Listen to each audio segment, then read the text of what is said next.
د هیله میډیا چینل درنو لیدونکو سلام، پام وکړئ د نن خبري ټولګه ته. دفاع وزارت وايي ځواکونه یې جګړې لپاره چمتووالی لري. د دفاع وزارت د ستراتیژیکو نشراتو او اطلاعاتو رئیس عنایت الله خوارزمي په ختیځ زون کې د ډیورند فرضي کرښې له یو شمېر نقطو څخه لیدنه کړې.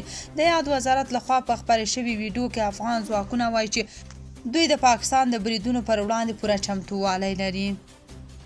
نبی عمري وایي د پاکستان دا کړنه به د پښتونخوا د ازادېدو باعث شي.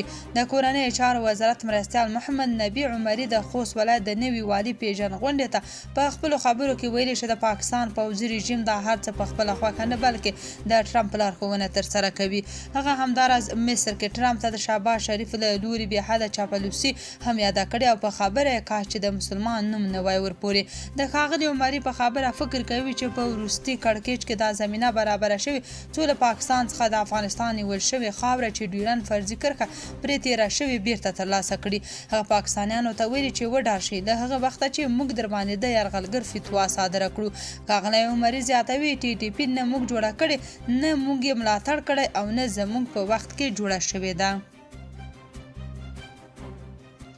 د هندوستان کرکټ بورډ په پکتیکا کې د کورني کرکټ لوبغاړو پر شهادت اندېښنه څرګنده کړې او له افغان کرکټ بورډ او د شهیدانو له کورنۍ سره خواخوږي ښودلې ده.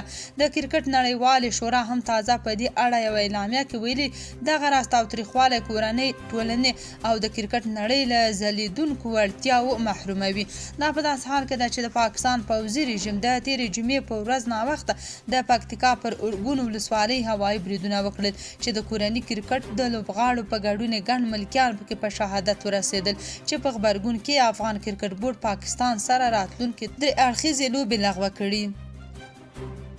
مسعود وایي د افغانستان کرکټ په بهرنۍ نسخه نه حل کیږي. د پاکستان په یرغل چوپه خوله د مقاومت جبهې مشر احمد مسعود د جنرال عبدالرازق اڅکزي د اووم تلین لمانځغونډه کې د افغانستان د اوسني کړکېچ د حل لپاره پر یووالي ټینګار وکړ.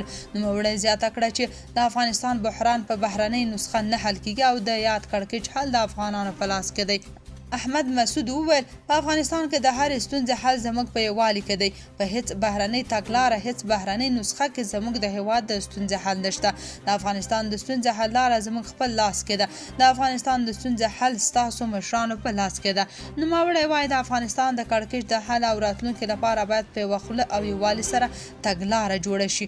نوموړي په خپله وینا کې پر افغانستان د پاکستان د بریدونو په اړه هیڅ یادونه ونه کړه.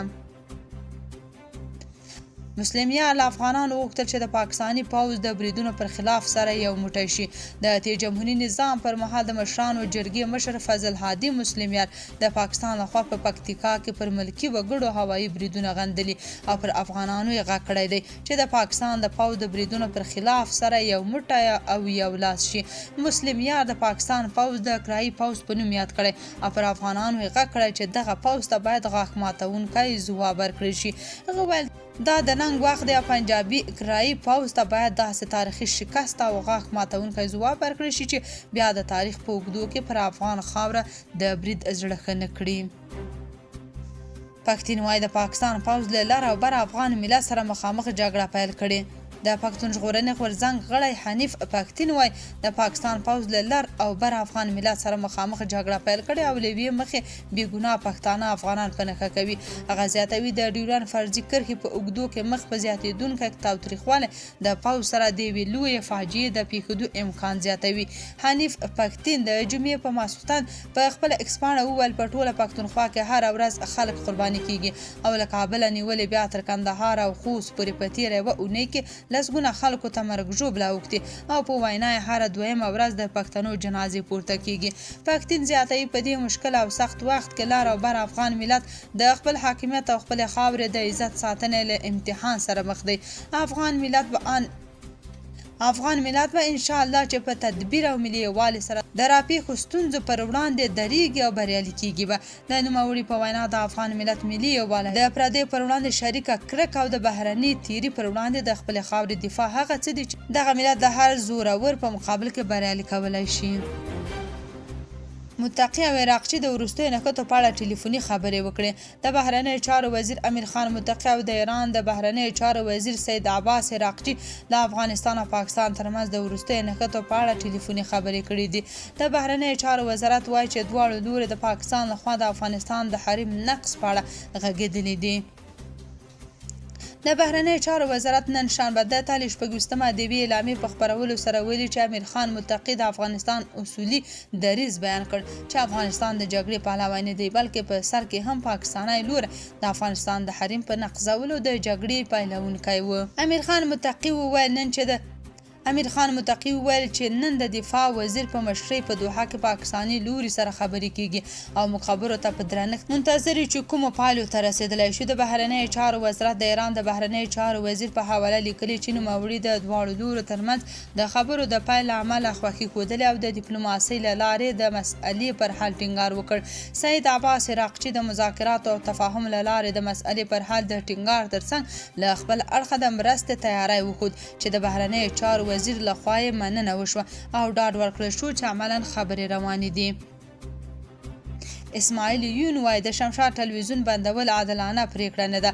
د کابل پوهنتون پخوانی استاد ډاکټر محمد اسماعیل یون د حکومت له لوري د شمشاد تلویزیون د خپرونو بندولو په غبرګون کې ویلي د حکومت له لوري چې ګواکې د پاکستان پر وړاندې جګړې ته سم پوښښ نه دی ورکړی غیر عادلانه پریکړه ده او حکومت دې بیرته خپله پریکړه واخلي.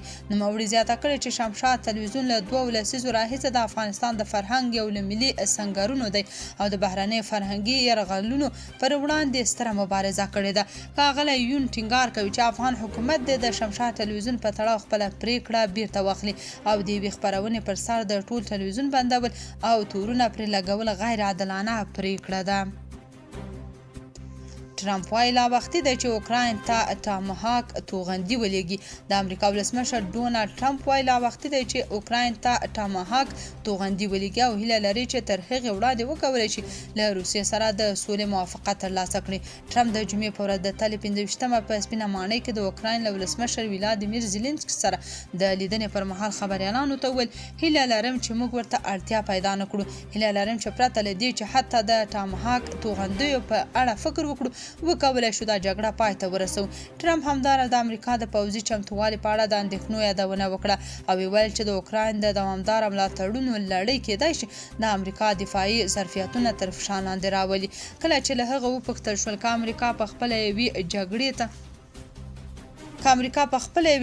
ته ورګډه شي او د ټامهاک توغندیو ته اړتیا پیدا کړي څه به وکړي.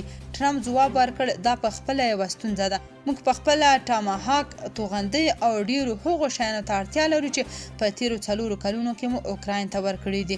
موږ ډیر څه ورکړي دي.